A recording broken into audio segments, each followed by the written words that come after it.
What is your limit under pressure? There is a test, a 4-word challenge embedded in one of modern cinema's most iconic scenes that works like an X-ray of your real capacity for influence. And the truth is that the overwhelming majority of people, maybe even you, would fail this test miserably. The scene is famous. A character at the peak of his power, played by Leonardo DiCaprio in The Wolf of Wall Street, challenges his colleagues with a simple, brutal order. Sell me this pen. The screen overflows with energy, excess, and a near pathological ambition. In the middle of all that, this little pen becomes the center of the universe. It becomes the great dividing line, the tool that separates masters of persuasion from mere amateurs. Why? Because what that scene exposes with cruel brilliance is not a sales technique. It is a fundamental principle of human psychology in action. The film uses that extreme situation to show us a mirror of our own reactions when we are backed against a wall. What do most people do? What does our brain, in its default defensive mode, tell us to do? We start listing qualities and describing the product. It is a fantastic pen, it writes smoothly, the design is elegant. Sound familiar? It is the reflex of someone trying to justify themselves, of someone on the weak side of the power balance. It is the answer that, in the movie, earns a look of contempt from the boss, and in real life, guarantees your idea is ignored, your proposal rejected, and your leadership questioned. Stay with me to the end, because we are going to decode the logic behind that scene. The character did not build an empire on Wall Street by accident, and the lesson there is not about arrogance or cheap manipulation. It is about a deep understanding of persuasion engineering and strategic influence. It is about understanding that in any decisive human interaction, there are two positions: those who react to reality and those who create it. What you are about to discover may surprise you, because the ability to sell the pen is not a gift. It is a science. It is the science of how our mind operates under pressure, how desire is manufactured, and how value is a perception that can be built from scratch. We will analyze this iconic scene not as fiction but as a practical case study in power. You will not just learn the right answer to impress friends. You will understand the psychological structure that makes that answer devastatingly effective, so you can apply the same principle to any critical situation in your life. Let us begin with the most common mistake, the trap almost everyone falls into. The response that seems most logical and safe is actually the shortest path to failure, and understanding why is the first step to flipping the script. And that feeling, that knot in your throat of knowing you could have done better, that a different word could have changed everything, is profoundly human. We have all been there, at that mental crossroads, feeling the weight of pressure and wishing for a map to navigate it. That is exactly why this space matters. Your perspective enriches this exchange immensely. If this topic makes sense to you, if this reflection on influence and critical decisions touched you, leave in the comments what you are feeling. It can be a situation you lived or simply what struck you most so far. I read every comment, because it is in that dialogue that we truly grow together and turn theory into practice. When you hit like, you do more than a simple gesture. You send a signal that this conversation matters, that uncovering the psychology behind human behavior is important. Your participation is what helps this channel reach more people who, like us, want to go beyond the surface. Your support gives me the fuel and the certainty to keep producing deep analyses like this. So if you feel you found your place and want to continue this journey decoding the strategies of the mind and persuasion with me, subscribe and become part of this community. Thank you for being here and building this with me. Now back to the strategist's mind, let us understand the trap in depth. Why does our brain, a sophisticated survival machine, betray us at just those moments, pushing us toward the answer that seems most logical but is actually poison for persuasion? There is a neurological mechanism behind it, and understanding it is what separates amateurs from true masters of influence. That neurological mechanism is essentially a safety reflex. Under pressure, our brain desperately seeks a safe harbor, concrete facts and logic. It is an attempt to control chaos. And what is more logical and safe than describing the object in your hand? It is an amazing pen for amazing people. It sounds harmless, almost clever. But in the arena of high influence, that logic is a deadly trap. That answer keeps you exactly where you are, the mindset that sends you home on the train with the rest of the herd, as the film so brutally reminds us. Focusing on qualities is what the suit and tie experts do because it is safe and defensible. It does not create impact. The hidden truth is that the moment you start listing the features of a product, an idea, or even yourself, you hand over all your power. You put the object at center stage and cast yourself as a supporting actor seeking the other person's approval. You are essentially asking for a verdict, and those who beg for judgment rarely control the outcome. That is the amateur's mindset. The master of persuasion, on the other hand, understands that the object is irrelevant. Let us go deeper. This shift of focus is the first major transformation in your journey to mastering influence. It is leaving the physical world and entering the battlefield of psychology. The character did not want them to sell a piece of plastic with ink. He wanted them to sell a concept. What does that mean in practice? Selling a concept is selling status, selling a solution to a problem the person did not know they had, selling an emotion. It is understanding the backstage of the human mind and playing a completely different game. This is one of the most powerful revelations for anyone seeking not just to convince, but to create lasting impact in decisions and interactions. Focusing on the what is the mistake. Mastery lies in owning the why and the for whom. If this mindset shift is starting to click for you, comment, wolf mindset. So if selling features is the path to failure because it puts you in a weak position, what fundamental principle governs the universe of true persuasion? That principle is the oldest and most powerful law in human interaction, the real basis of power, the law of supply and demand. Not the cold economic version from textbooks, but its psychological application, the hidden truth at the heart of influence. It is Wall Street's great sermon, the mindset the film portrays with such intensity. The only thing that matters in this game is creating demand before you even think of making an offer. Consider the genius behind the operation. The character was not selling penny stocks to a plumber. He was selling the plumber the dream of a better car, of looking at his neighbor with pride. He was not selling paper to a dentist. He was selling that dentist the fantasy of guaranteeing the best college for his kids. The stocks were just the vehicle, a technical detail. This pen is exactly the same. It is just the vehicle. Your first, only, and most crucial task, the task of someone with a wolf's mindset, is to create demand, to generate hunger. Only then do you worry about feeding the beast. Let us go deeper. Understanding this law is what starts your transformation. It is the turning point in your entire communication journey.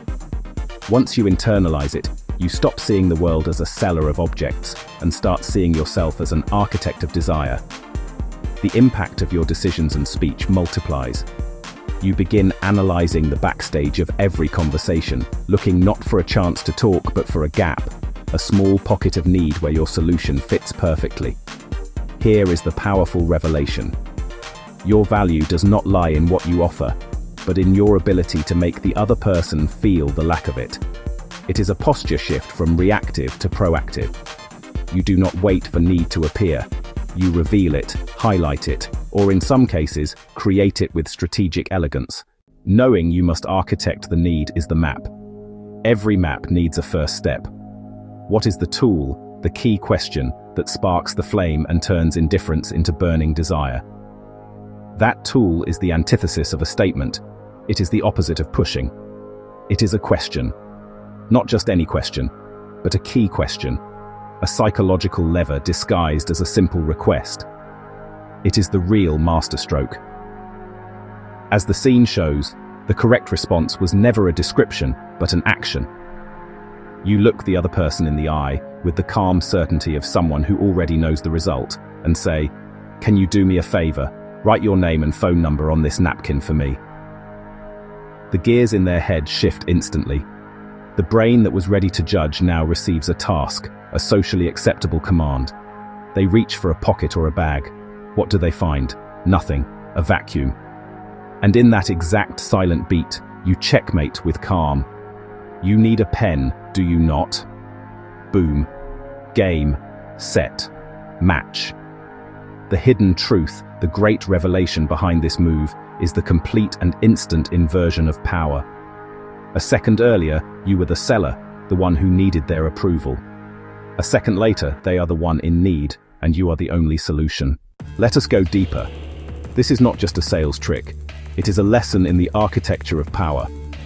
In that split second, you did not create a customer. You created, as the film's metaphor suggests, a junkie, and you became the only dealer in town. What does that transformation really mean? You redefined the context of the interaction. You stopped being the object of judgment and became the source of the solution. The impact goes far beyond selling a pen. It is about establishing a control mindset, where you do not play other people's game. You create your own board. Power is not in having the best answers, but in asking the questions that change the other person's emotional state and sense of need. If you control the focus, you control the outcome. If you recognize the power of a question right, the question is the key. But what exactly happens in the other person's brain, and in yours, at that pressure point to make this power flip so instant and effective? Now we enter the backstage of our biology, the hidden truth behind every decision. What happens is a phenomenon known in psychology as an emotional hijack. Under the pressure of the unexpected, even a simple social request like "write this for me," our logical brain, the prefrontal cortex, our planning CEO, momentarily loses control to the limbic system, our emotional and reactive brain. It is a survival mechanism. The person's mind enters a micro-alert state, focused on solving the immediate social task to avoid discomfort or embarrassment. In that brief imbalance, the magic happens. Their logic is occupied, and the door to emotional influence is wide open. That is why the phone is a weapon metaphor is so accurate. It is not a weapon of force, but of focus. It is a direct channel to the other person's emotional center. The urgency, the need you create, lands like a ton of bricks on the scale, weighing everything toward emotion and robbing logic of power. Let us go deeper. This revelation changes your view of communication. Most people try to convince the logical CEO with data and facts. The master of persuasion knows the one who signs the checks is the emotional manager. Your task is not to convince, it is to captivate. This is where the power of your own certainty comes in. As the script reminds us, they do not buy the stock. They buy your unshakable certainty. They do not buy the pen.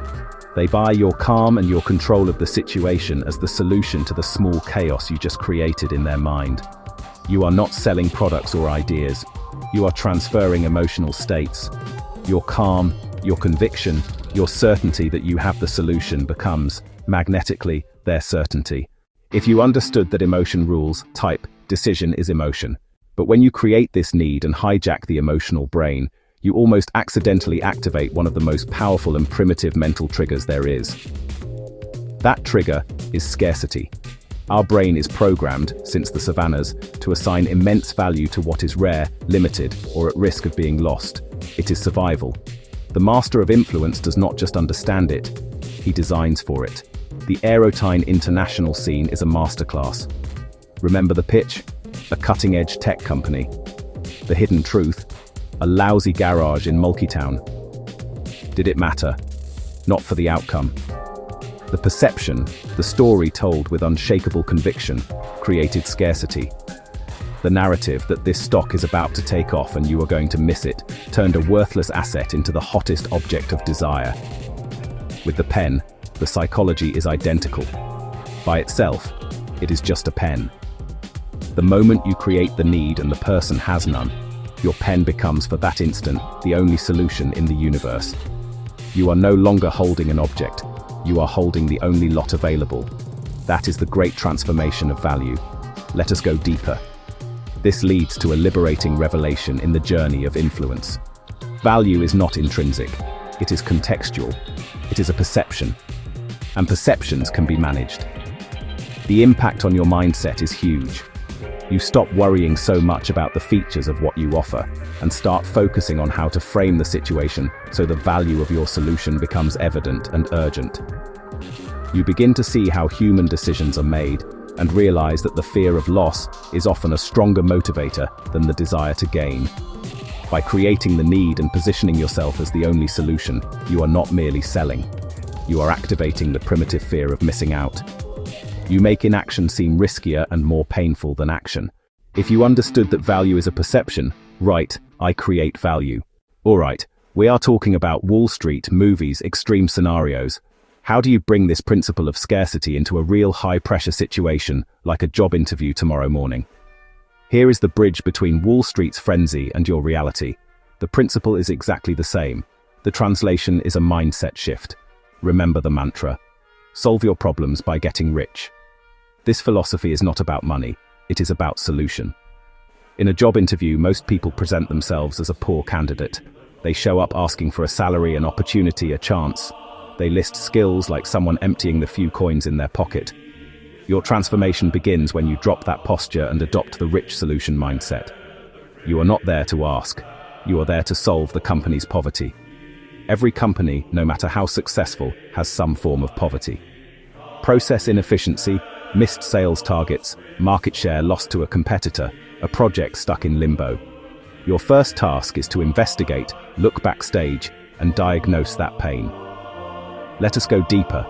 When you walk into the room, you are not there to recite your resume. You are there to start a diagnosis. Instead of passively waiting for "tell me about yourself," you elegantly flip the game with a strategic question. I researched your company and saw that one of the major challenges in your sector right now is mention the issue. How is that affecting you here? That is your version of "can I get your autograph?" You stop talking about your qualities, the pen, and create the need for a solution. You make the interviewer feel the pain of the problem. Only then, once the need is clear and pulsing in the room, do you present yourself not as someone who knows Excel, but as the person who has solved precisely that kind of problem before and produced rich results. You stop being a line item and become a revelation. The only candidate who truly understands what they need. You make them feel the cost of continuing without you. If you stopped seeing yourself as a candidate and started seeing yourself as the solution, type, "I am the solution." This rich solution mindset is not just for job seekers. It is the essence of leadership and influence inside any organization. That essence shows up in leadership's purest form. The average leader manages tasks, shows targets in spreadsheets, and expects obedience. The leader who moves the world, the true influencer, operates on a different plane. He understands the philosophy the film dramatizes as "there is no nobility in poverty." In corporate terms, there is no honor in settling for the status quo, for mediocre results, for the poverty of unrealized potential. A high-impact leader does not start by presenting a new project. That would be the amateur's approach. Instead, he first paints a vivid, slightly uncomfortable picture of the current poverty. He makes the team feel the cost of staying put, missed opportunity, the competitor advancing, squandered potential. He creates productive dissatisfaction. Only after establishing that pain and desire for change does he present the vision of the rich and glorious future. And that richness is not just financial. It is the richness of being number one, of innovating, of leaving a legacy. He makes the team hate the present and ache for the future he is selling. Let us go deeper. The hidden truth is that this strategy turns followers into partners. It is the journey from obedience to commitment. When a leader merely imposes a target, he gets, at best, compliance. People do what they are told. When he engineers this emotional transformation, the impact is different. He gets visceral engagement. The team no longer follows out of duty. They fight to reach the symbolic yacht, because now the vision belongs to them too. Leadership is not primarily giving orders. It is managing meaning and creating an emotional contrast so powerful that the only logical decision is to drive forward at full speed. If you believe leadership is inspiration, comment, "Leadership is vision." All of this, the psychology of pressure, creating need, the art of scarcity, and visionary leadership, can be distilled into a simple and actionable mental model, a toolkit for winning any critical decision. That toolkit is what the film world calls the straight line system. It is a communication philosophy designed to get from point A to point B with maximum impact and minimal detour. It is your secret weapon to keep clarity and control when pressure rises. Step 1 is open the line. This is not just saying hello. From the first second you establish rapport and immediately begin your investigation. This is where you ask the key question, uncover the need, and probe the backstage of the situation. It is the start of your journey into the other person's mind, the moment you stop talking and truly listen and diagnose. Once the need is exposed, you move to phase 2. Present the pain and the dream. This is where you use the emotional polarization we discussed in leadership. You show, with crystal clarity, the loss scenario if nothing changes, and the gain scenario if your solution is adopted. Most important, you deliver it with the tone of someone who already knows the outcome, with unshakable certainty that is contagious. Let us go deeper. The final stage, the close of that straight line, is what separates masters from amateurs. It is close with absolute certainty. After creating the need and presenting emotional contrast, your solution cannot appear as one option among many. It must be presented as the only logical and emotional exit from the tension you built. It is the moment to hand over the pen. It is pick up the phone and start dialing. A good close does not feel aggressive. To the other person, it feels like relief. It is the natural resolution to a problem they now feel viscerally. This straight-line mindset gives you structure, a map to avoid getting lost in objections or side conversations. It keeps you in control from start to finish, ensuring your message lands directly and powerfully. If you understood that influence is a process, right, always in a straight line, but in the end, having the system, the map, and the tools is not enough. There is a final barrier, a last enemy to defeat before any of these strategies truly work. That last barrier, that final enemy, is not across the table or on the other end of the line. It is between your ears. It is you. As the film puts it in one of its most brutal and honest lines, the only thing standing between you and your goal is the story you keep telling yourself about why you cannot achieve it. That is the hardest hidden truth to swallow.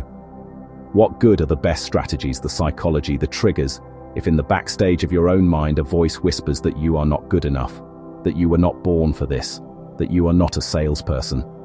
That internal narrative sabotages your decisions before you even open your mouth. It keeps you from asking the key question, holding your posture, projecting unshakable certainty. Enough with the stories. The most impactful transformation is not external, it is internal. Everything we analyze today, all persuasion engineering, boils down to a final revelation. It was never about the pen, it was always about who has the power, the self-confidence, and the mindset to define the reality of that moment. Let us go deeper. The first and most important act of influence you need to master is self-influence.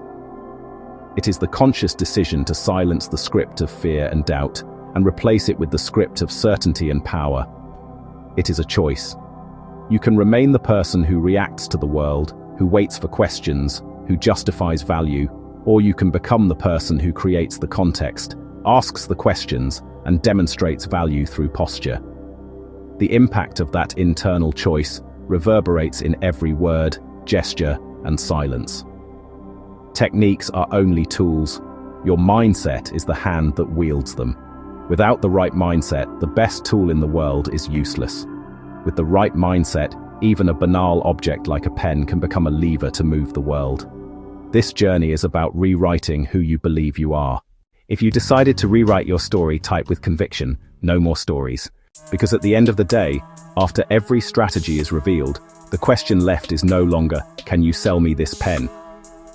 The real question, the one that defines everything, is the one you ask yourself in the mirror.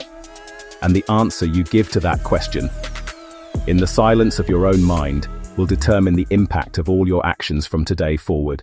If this conversation, this journey through the psychology of influence, brought you clarity and a new perspective, and you want ongoing access to deep and transformation-focused analysis, the simplest way to stay connected is to subscribe. It will be a pleasure to have you along for the next steps. If this message hit home and something here truly resonated with your quest, your like is the most powerful and silent way to tell me the connection was real. And so I can recognize who went deep and reached the end. Leave a comment with the phrase, "I define my reality." It will be amazing to see who completed this journey and is ready for the next level. Mindset transformation is continuous. To help with your next step, there is a video here that perfectly complements what we discussed today. Click and I will meet you there to continue the conversation.